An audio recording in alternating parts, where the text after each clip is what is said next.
For what purpose does the gentleman from Texas rise? Madam Chair, I have an amendment at the desk. The clerk will read the amendment. Amendment offered by Mr. Flores of Texas. At the end of the bill, before the short title, insert the following section. None of the funds made available by this Act may be used to implement the National Ocean Policy developed under Executive Order 13547, 75 Federal Register 43023 relating to the stewardship of oceans, coast, and the Great Lakes. The gentleman is recognized for 5 minutes. Madam Chair, I rise to offer a simple amendment to address an overreach by the executive branch of the federal government. My amendment bans the use of federal funds for the implementation of Executive Order 13547. Executive Order 13547, signed in 2009, requires that various bureaucracies essentially zone the ocean and the sources thereof. This could mean that a drop of rain that lands on your roof could cause the federal government to have jurisdiction over your property, since that drop will eventually wind up in the ocean. Concerns have been raised that the recently created National Ocean Policy may not only restrict ocean and inland activities, but given that it has not received any of its own funding, it will take scarce funds away from federal agencies and their currently authorized activities that are critical to the ocean and coastal economies, as well as our overall economy.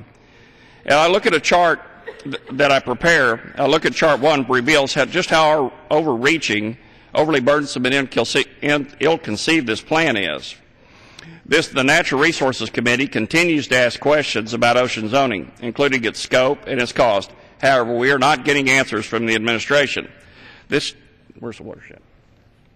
This chart, which is just the watershed for the Mississippi River, our largest river, shows that 26 states would be affected by ocean zoning.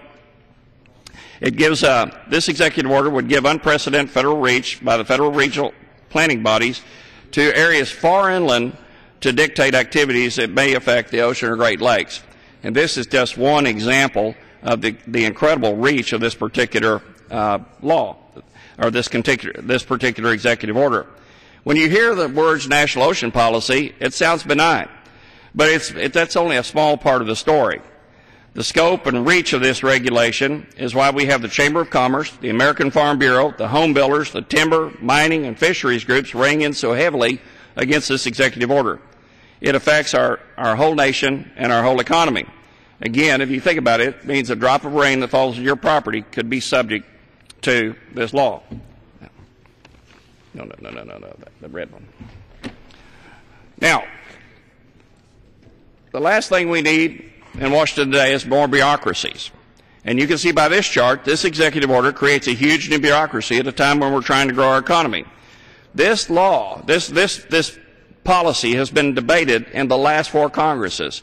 And each time, Congress elected to do nothing. So Congress explicitly does not intend for the oceans to be zoned in the manner that the President's proposed to do it. Thus, Executive Order 13547 has no specific statutory authority, and there have been no congressional appropriations to pay for the cost of this new bureaucracy. There are 63 agencies that are involved with this new policy. The last thing we need is more federal bureaucracy trying to say that it's enacting a policy which doesn't cost anything.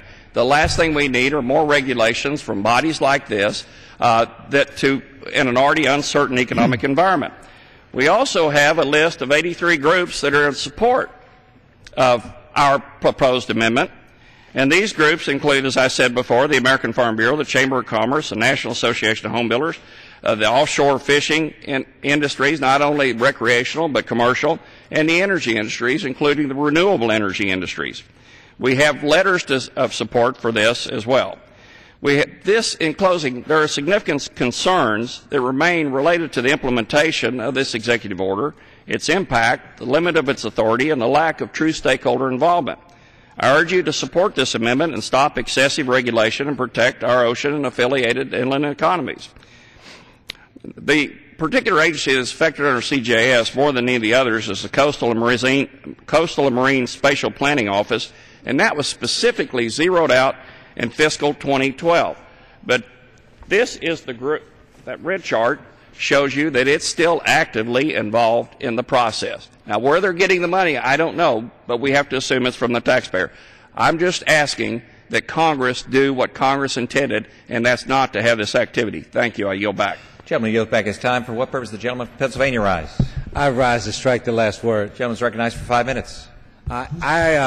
Rather than attempt to restrict the President's efforts in this regard, I actually applaud the President's efforts. I was at the Coastal Zone conference when the ocean policy, I think, was applauded by literally thousands of Americans from across the country when it was held in Chicago last year. We as a nation have more responsibility for the world's oceans than any other nation on the face of the earth.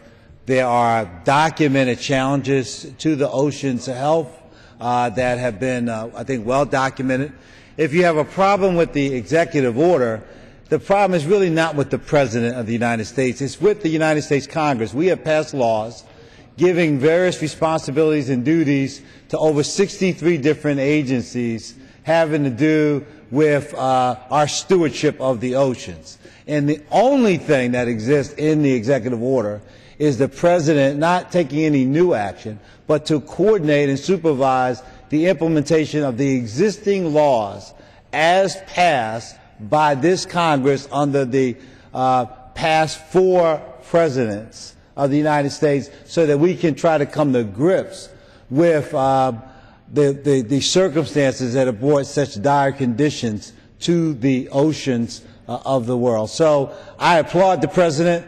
I oppose this amendment that seeks to prohibit essentially the executive branch from implementation of congressional laws that have been passed by the Congress. There's absolutely no other, this idea that there's any kind of power grab in the executive order.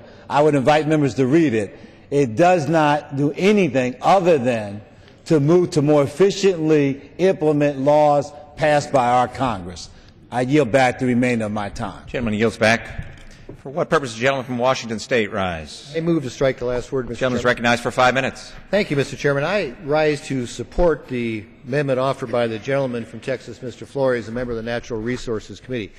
We have had several hearings on this executive order and the potential impacts that this executive order would have far, far beyond ocean policy. The Natural Resources Committee also obviously has concerns about our environment. That's probably one of the reasons that the committee was created many, many Congresses ago. But this step by this administration with this executive order goes far, far beyond what anybody would envision, and is being done without going through the normal process. The gentleman from Texas, in his remarks, stated several organizations that are opposed to this executive order, and amongst those, the Farm Bureau. Now, when one thinks about the Farm Bureau, they're an organization that represents our diverse agriculture industry across the country. But you don't associate the Farm Bureau policies with the oceans or lakes. You associate them with crops that are grown in dry land or irrigated land or whatever the case may be. So that being the case, why should the Farm Bureau be concerned about a policy dealing with ocean planning? Well, the reason why is obviously in the fine print, because in the fine print of the executive order, it says that this ocean policy should look at a number of things, including, and I quote, by promoting and implementing sustainable practices on land. So it means that implementing practices on land, are those positive or negative? I will be happy to yield to my friend. Let me just say this. One of the problems we have is with runoff from agricultural lands that goes into the Chesapeake Bay, that goes into Puget Sound, it goes into the ocean. Reclaiming my time, and that has to be dealt with in order to protect the ocean. Reclaiming my time, I'd be more than happy to controls the time. Gentleman's recognized. I'd be more than happy to respond to my good friend in that regard. So this is obviously the concern because of that, and they say then that, rightfully so, in their letter that was sent out to all members of Congress, that thus, instead of being limited to oceans and coasts, the national ocean policy could extend to the regulation of every farm and ranch in the United States. Now, I think they are right on that. But we do have statutes, by the way, that deal precisely with what my good friend from Washington brought up to me just a moment ago, and that's the Clean Water Act. That's what part of that is all about, is to deal with that. This is an executive order that gives potential authority far, far beyond those acts, and it's done by executive order. Now, there is a process to go through. Sometimes we can agree with that process or disagree, but at least let's go through that process with the Congress making the policy. That's what the issue is here with this executive order. And finally, let me make this observation, since my good friend from Washington brought this up. Our state of Washington has an ocean policy. It was done by statute. And in it, it specifically says, in that statute, and I quote, "The Marine Management Plan," meaning the ocean policy, "the Marine Management Plan must be developed and implemented in a manner that recognizes and that respects existing uses," end quote. I think that's good policy. In fact, that's probably why so many Northwest fishing organizations are in support of the Flores Amendment.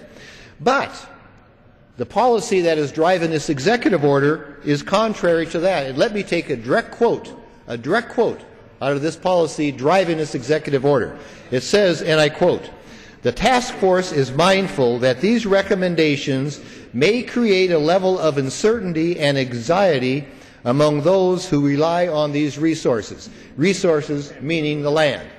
Now, Mr. Chairman, I have to say, does this not sound suspiciously like we have to pass a bill to find out what's in it? Does that sound somewhat familiar?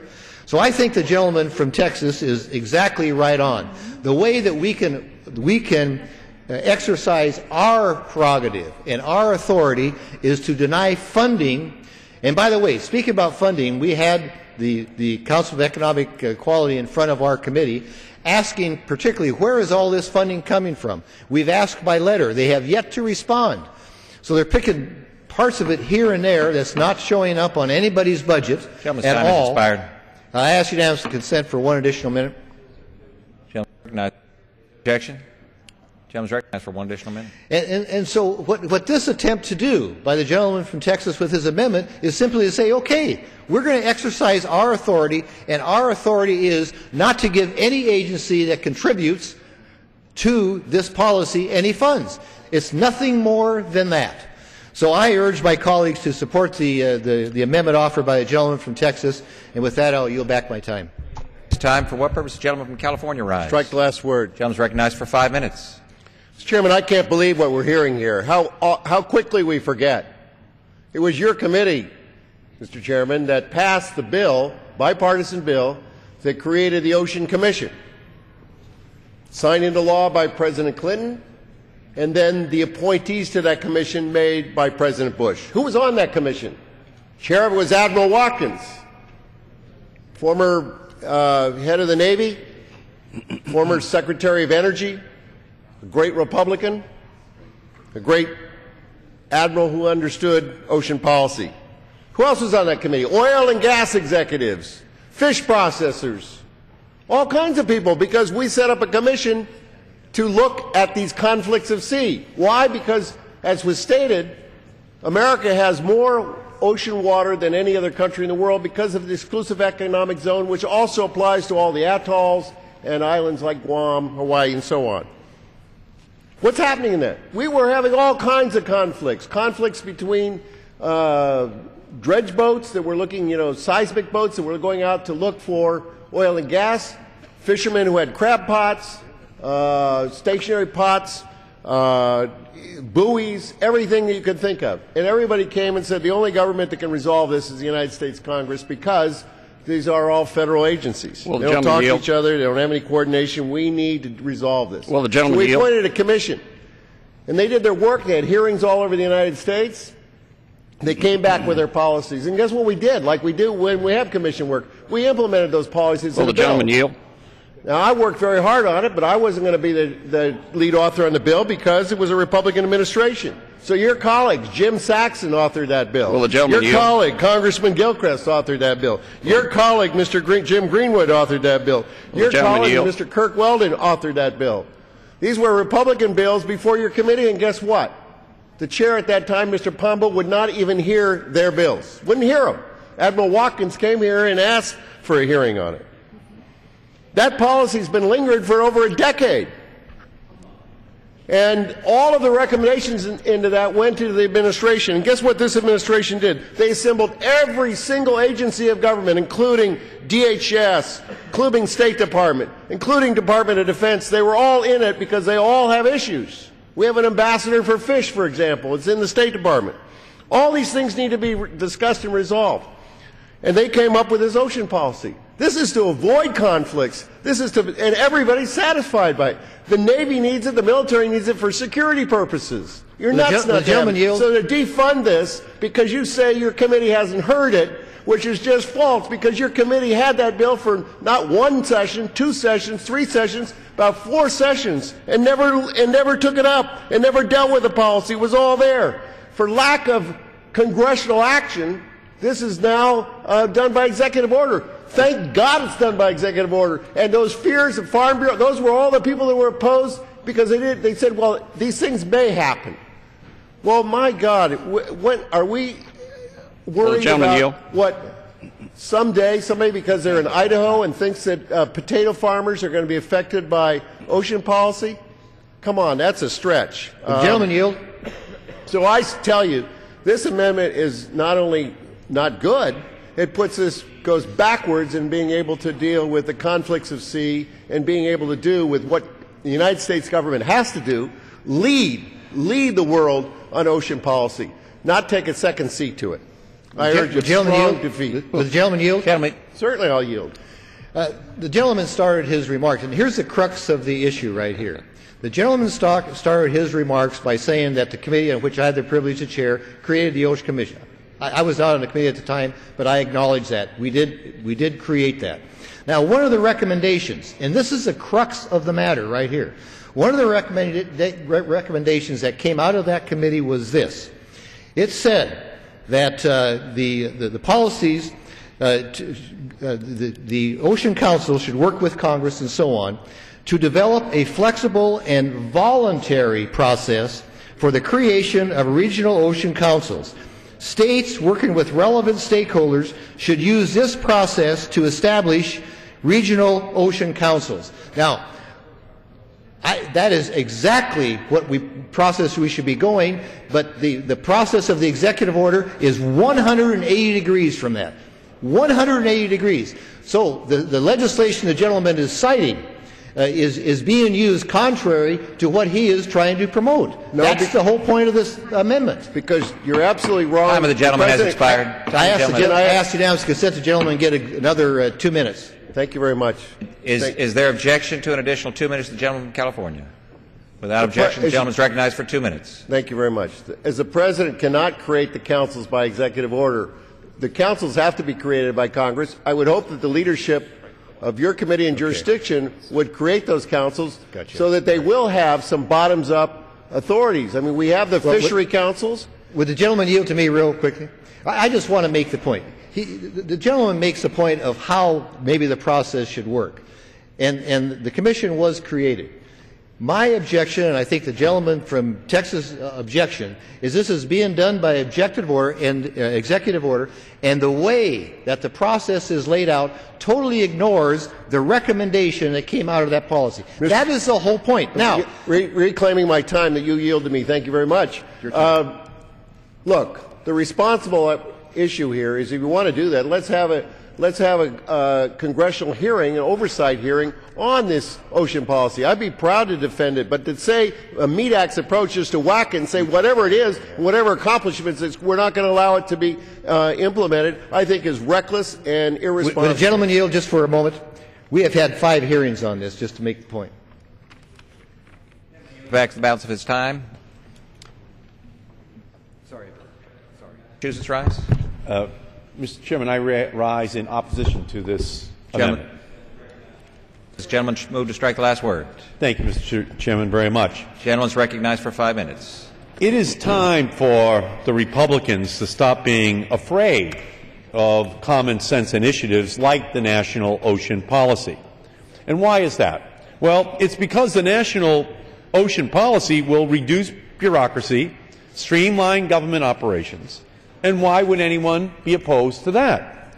Could it be because big oil doesn't want anyone other than themselves to have a voice in how we are using our coastal resources? Is that what this is all about? Is this really just another drill baby drill issue where the oil industry has a policy, oil industry has a voice, and what we're trying to say here is that others should have a voice too? They're America's ocean, not ExxonMobil's ocean. So following a decade of discussion and shareholder engagement, President Obama established the National Ocean Policy in July of 2010. Creating such a policy was a cornerstone recommendation of President Bush's U.S. Commission on Ocean Policy. And now, following even more public engagement, we await the final National Ocean Policy Implementation Plan to come out this summer. Now, the assertions that the policy will create new regulations, usurp state authority, restrict land use, or zone the oceans are patently false and misleading. Well, gentlemen, let me conclude. The National Ocean Policy will allow federal agencies to better coordinate against amongst themselves and with other levels of government and all stakeholders to eliminate red tape while managing effectively for multiple ocean uses. Opposing ocean planning is like opposing air traffic control. You can do it, but it will cause a mess or lead to dire consequences. Our coastal counties make up only 18% of the country's land area, but are home to 108 million people, or 36% of our nation's population. These numbers are steadily increasing. There's a saying in Washington, if you're not at the table, you're on the menu. When it comes to our nation's oceans, more and more guests are coming to dinner. Fishing grounds, shipping lanes, Navy training ranges, offshore energy production, wildlife habitats, and other uses are increasingly in competition, and the National Ocean Policy will help ensure that everyone has a seat at the table. Instead of supporting a plan for our oceans, the Republican majority continues to pursue scare tactics, claiming that the policy creates additional regulation and kills American jobs. And yet, they have no evidence that that is the case. So let's go to what this bill proposes to do. It proposes to slash $93 million from the NOAA budget, threatening the health, the safety, and the prosperity of Americans. Well, the gentleman yield. Specifically, the bill calls for a $5 million reduction to the NOAA Coastal Services Center, which helps the states, the localities, and individuals protect private property and valuable infrastructure by addressing challenges associated with flooding, hurricanes, sea level rise, and other coastal hazards. Two, this bill, the Republican bill, seeks to cut $32 million in the National Marine Fisheries Service, which has the difficult responsibility of managing fisheries to sustain our coastal communities and ocean ecosystems. And they also want to cut $30 million, which will be cut from NOAA's competitive climate research budget at a time when much of our country has been experiencing severe drought and other extreme weather. We need to study and understand these extreme weather events in order to protect lives and livelihoods. By sticking our heads in the sand and refusing to act, we do a disservice to the people we are elected to represent. We know that the oceans are warming dramatically because of climate change. Should we study that? We know that tornadoes are now ripping through the Middle West in February, not in April or May. Should we be studying that? We know that people now all across the country are becoming more fearful of these ever-intensifying climate conditions that are threatening the lives and the livelihoods of tens of millions of Americans. Should we be studying this? What do the Republicans say in their budget? No. So I understand that some of them do not believe that this should be studied. I understand that they do not believe that the ordinary American is becoming increasingly concerned about this change in climate. But I tell you this, I urge a no vote against this Republican proposal. For what purpose, gentleman from Washington, rise? I rise in strong opposition to the Flores Amendment. Gentleman seek to strike the last word? The implementation of the gentleman seek to strike the last word? Yeah, I move to strike the last word. Yeah, the gentleman is recognized for 5 minutes. The implementation of the National Ocean Policy will help to protect, maintain, and restore our ocean, coastal, island, and Great Lakes ecosystem, which provides jobs, food, and recreation, and serves as the foundation for a substantial part of our nation's economy. Only healthy, functioning, and resilient marine and freshwater ecosystems can support the fisheries which we depend on so heavily. Across the continental United States, our coastal and ocean ecosystems are suffering from an outdated issue-by-issue approach to stewardship and management. We are already seeing the threats posed by ocean acidification, low dissolved oxygen, harmful algae blooms, and dead zones in the Gulf, the Chesapeake, and Puget Sound, unfortunately, and throughout our nation's coastal waterways. The National Ocean Policy would help us better address the cumulative threats to our aquatic ecosystems from overfishing, coastal development, stormwater runoff, carbon emissions, and other pollutants entering our waterways, and will also help us balance the many overlapping ocean uses. The core approach of the National Ocean Policy is to improve stewardship of our oceans, coast, islands, and Great Lakes by directing government agencies with differing mandates to coordinate and work better together. The National Ocean Policy creates no new authorities. The result of increased coordination will be better stewardship of our natural heritage through improved government efficiency, better development and use of data and information, and a process of open and transparent stakeholder engagement that informs decision-making. This increased coordination between agencies is the sort of effort that needs to be taking place on a federal level in order to reduce inefficiency, waste, and redundancy between agencies. The National Ocean Council brings together state, local, tribal governments and all of the ocean users, including recreational and commercial fishermen, boaters, industry, scientists, and the public, to better plan for, manage, harmonize, and sustain uses of ocean and coastal resources.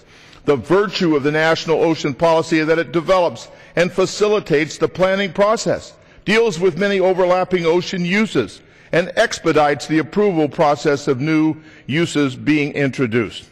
The National Ocean Policy offers an avenue for thoughtful planning and is the best choice for these stakeholders looking to be involved in the process or at least having some voice in the discussion. While not required to participate, most states and regions see the benefit of marine planning as a way to leverage their interest and achieve desirable outcomes. I would say to my friend from Texas, in the Pacific Ocean, there is debris the size of the state of Texas. Now, if you think we're taking care of our oceans, if we're taking care of our rivers and streams and lakes, you are at best ill-informed. We need a national effort, an international effort to clean up the oceans, to protect the oceans. And what do we get from the Republicans?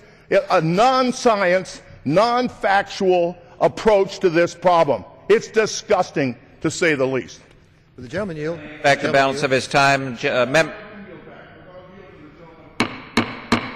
Members are admonished to direct their comments to the chair. The gentleman yields from Washington yields to the gentleman from Washington. I appreciate the gentleman for yielding time.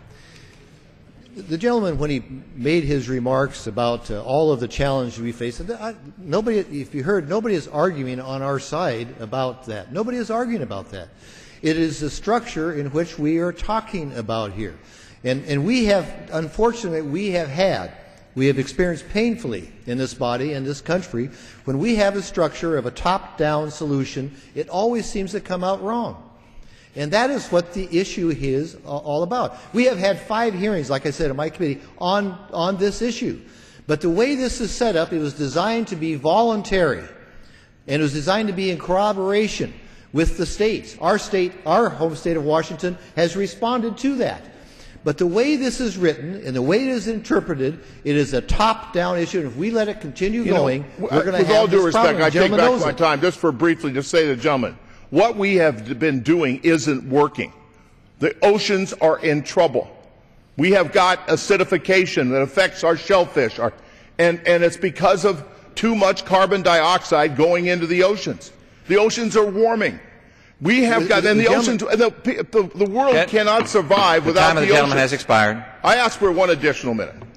Does the gentleman ask unanimous consent? I ask unanimous consent for one additional minute. Is there objection? And I just say the gentleman to my is good recognized friend, for one additional minute. I just say to my good friend, you know, there is a problem with fertilizer off of agricultural lands. We've got it in Puget Sound. These are serious matters that have to be dealt with, and to look the other way is not a solution. The gentleman yield. I yield. Listen, I'm aware of that. Clean Water takes care of that, and that process is going through. Sometimes we agree, sometimes we don't. But just let me make an analogy that I think the gentleman would agree with. We had a long debate last night on catch shares, something entirely different. The gentleman was defending, very much so, and I agree with him, was defending the fact that there's regional planning and catch shares works in our part of the country. That is all that we're saying. We think that is probably a better model. This executive order is contrary to that. So my arguments here over and over has been the model, and that's why we should defund it and come back and do it correctly. And I thank the gentleman for yielding to me. No more hearings. Let's have a bill. Thank you. I yield back. Gentleman yields back the balance of his time. For what purpose does the gentleman from Colorado rise? Thank you, Mr. Chairman. I seek to strike the last word. Gentleman is recognized for 5 minutes. I would yield my time to so much time as he may desire to the gentleman from Texas. Well, thank you, Mr. Chairman, and thank you, Mr. Gardner. Look, let's make sure we all understand exactly what my amendment does. My amendment doesn't roll back any regulation that currently exists. My amendment doesn't strike any money for any agency that is currently looking at how the ocean works. My amendment does nothing like that. My amendment specifically says that if this process is going to be done, that it's going to start where the Constitution says it starts. It starts in the United States Congress. Now, Mr. Farr talked a few minutes ago about how this was already an authorized activity. And to that extent, he introduced a bill in the 111th Congress. It was H.R. 21. He introduced it on January 6, 2009. That has not become law. There has never been an appropriation that has been issued to support that. On the other hand, here's what the executive order does do. It creates, let me see if I can find it creates 10 new national policies, 9 new national priority objectives, 9 new strategic action plans, 7 new national goals for coastal marine spatial planning, 12 new guiding principles for coastal marine spatial planning. In addition, the agencies are advised to evaluate necessary and appropriate legislative solutions or changes to regulations to address the constraints. That, my friends, did not start in the United States Congress pursuant to the Constitution. Now, it's been said this is not going to cause any additional regulation. It's been said this is not really ocean zoning. Well, let me give you an example of one of the things it requires to happen. It requires the Department of Transportation to inventory and evaluate best management practices to address stormwater runoff from federal aid, from the federal aid highway system. It, let's see, what are some of the other ones that are interesting here? It provides, in terms of, it says it's not zoning, where people say it's not zoning. It says CMSP allows for a comprehensive look at multiple sector demands, which would provide a more complete evaluation of cumulative effects. This ultimately is intended to result in protection of areas that are essential for the resiliency and maintenance of a healthy ecosystem, services, and biological diversity. I've got no problems doing that, but as long as the Congress authorizes it and then the Congress appropriates the money to do so. The Constitution doesn't say that the President's king, and under the executive orders he can do whatever he wants to. Not yet. This Gentleman action from Colorado controls the time. What's that? Okay. This action will identify and assess high-quality ocean and coastal waters and the waters that drain into them and establish or modify existing water quality monitoring protocols and programs. That sounds like a regulation to me. That's government speak for regulation. This executive order is an overreach. The cost of this executive order is being hidden. The National Ocean Council specifically asked agencies to tell us what this is going to cost, and the agencies have specifically refused to comply. The Natural Resources Committee in these hearings has specifically asked for the cost of this program, and we've specifically been ignored. Now, if these agencies are spending this money to implement this policy, this program, this executive order, where are they taking it from? What legislatively authorized activities are not being done, and what appropriated dollars are being used from their appropriated function for something else? What's going on? There are 83 interest groups in this country that are not the types that you would not like. It includes folks like the cattlemen and the farmers that think that this is an overreach, that think that this could damage our way of life. And all they want is to have a clear and transparent and constitutional process for this to be carried out. Will the gentleman yield? I'll yield. And from Colorado controls the time. I'm sorry, we're out of time. The gentleman from Colorado controls the time. City yield. Thank you, Mr. Chairman. And again, for the sake of expediting this conversation, I'll yield back my time, and perhaps you can find somebody else to yield. Gentleman yields back balance of his time. Appreciate it, Corey. The gentleman from Virginia rise. I rise to strike the last word. Gentleman's recognized for 5 minutes. Mr. Chairman, I rise as well in very strong opposition to this amendment that prohibits funding for the National Ocean Policy. The purpose of this policy is to improve our nation's ocean management effort, to protect and to create jobs, and to grow our economy by ensuring all the multiple uses of the ocean are coordinated in a more seamless manner. Far from a heavy-handed federal directive as it's being described, the National Ocean Policy will actually streamline government programs and regulations. It'll reduce bureaucratic red tape. And perhaps most importantly, it enlists local stakeholders in the decision-making process. And it shouldn't be a partisan issue. The National Ocean Policy was a cornerstone recommendation of both the independent Pew Oceans Commission, which was chaired by current Secretary of Defense Leon Panetta, and by the U.S. Commission on Ocean Policy, appointed by George W. Bush. Both commissions call for harmonizing the responsibilities of the 27 different federal agencies with jurisdiction over some aspect of ocean management. As my colleagues can imagine, the current arrangement has led to ineffective management of resources, inefficient use of taxpayer dollars, and increased conflicts and costs among a growing number of ocean users. Strategic planning maximizes organizational efficiency and use of public resources.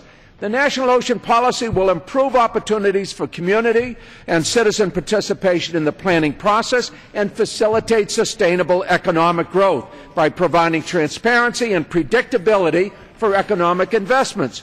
It represents a science-based strategy to align conservation and restoration goals at the federal, the state, the tribal, the local, and the regional levels. And it'll strengthen the integration of federal and non-federal ocean observing systems and data management into one national system. Of particular interest to me, the Chesapeake Bay, and I know it is to Congressman Chairman Wolf as well, the Chesapeake Bay is poised to benefit from the National Ocean Policy Action Plan. It'll help advance the Bay's health from increasing public school education about the Chesapeake region to creating a mapping tool for the Chesapeake Bay watershed that allows stakeholders to share information and ideas for land protection and restoration. It calls for the establishment of a National Shellfish Initiative in partnership with commercial and restoration aquaculture communities, which includes pilot projects to explore the ecosystem benefits of shellfish aquaculture while increasing shellfish production in U.S. waters. That's so important for our economy. In fact, all oceans, coasts, and Great Lakes are critical components of our nation's economy. U.S. coastal counties are home to more than half of all Americans. They generate an estimated $8 trillion a year, and they support 69 million jobs. Declining ocean health and a lack of effective coordination is putting this great economic engine at risk. Comprehensive planning will ensure the stability of the nation's seaports as additional users of ocean space evolve, including the responsible development of offshore energy resources. But we must make no mistake, this attempt to defund and delay the national ocean policy is a dangerous political move that puts the health of our oceans, our coastal communities, our jobs, and our fishing industry at risk. We need to protect, to maintain, and to restore the health of our oceans and coasts. Continuing to develop the national ocean policy offers our nation the best path forward.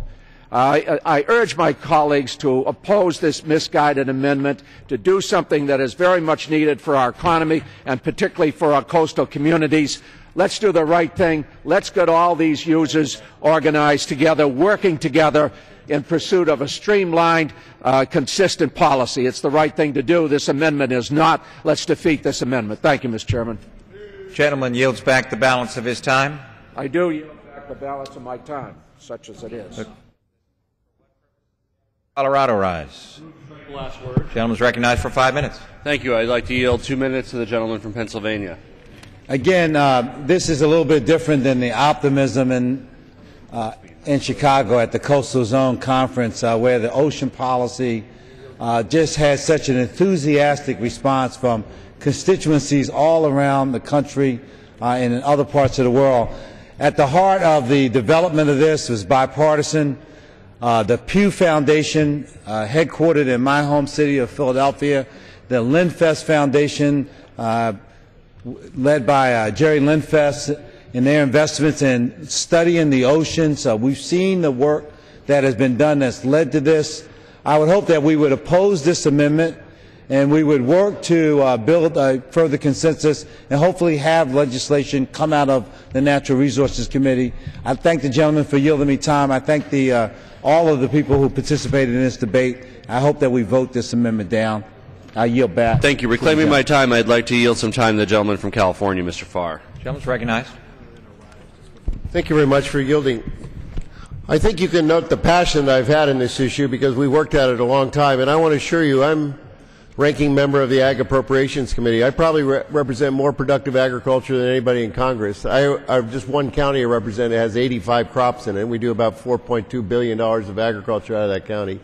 I can assure you that coastal agriculture, coastal states agriculture, is very much concerned about all of these issues that are coming up and really supports the idea that we could have a coordinated effort.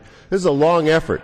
I mean, we got the military involved in this. We've got FEMA involved in this. We've got the Department of Agriculture involved in this. We've got every other agency, and it's how you resolve conflicts that are there. Yes, we in Congress have enacted an awful lot of law. And I want to say that there isn't anything that the President has done or any of these agencies that are doing that isn't authorized in law. We gave them those authorities. We just never required them to all sit down and talk about where those conflicts and how to resolve those conflicts. We have a huge responsibility here. This is a long effort to create a national ocean policy. It's the smart thing to do. It's got all the federal agencies at the table finally, and it's got all the user groups, both private and public. So I just think that this is kind of a meat-axe approach to if you do have concerns, let's do it in the regular legislative order, not just say that we're going to eliminate that whole ability for them to resolve conflicts. You're going to end up more lawsuits and a lot of concerns by people who are going to wonder what the future holds without a good comprehensive plan. So I, again, passionately ask my colleagues on both sides of the aisle to reject this amendment. It would be a very dangerous thing to do for this country, to adopt it. I thank the gentleman from Pennsylvania and the gentleman for California for their hard work on this issue, and I yield back the balance of my time. Gentleman yields back the balance of his time. The question is on the amendment offered by the gentleman from Texas. All those in favor say aye. Aye. All those opposed say no. No. Being the chair, the noes have it. Noes have it. For what purpose, gentleman from Texas rise? Mr. Chairman, request recorded vote. Pursuant to Clause 6 of Rule 18, further proceedings on the amendment offered by the gentleman from Texas will be postponed.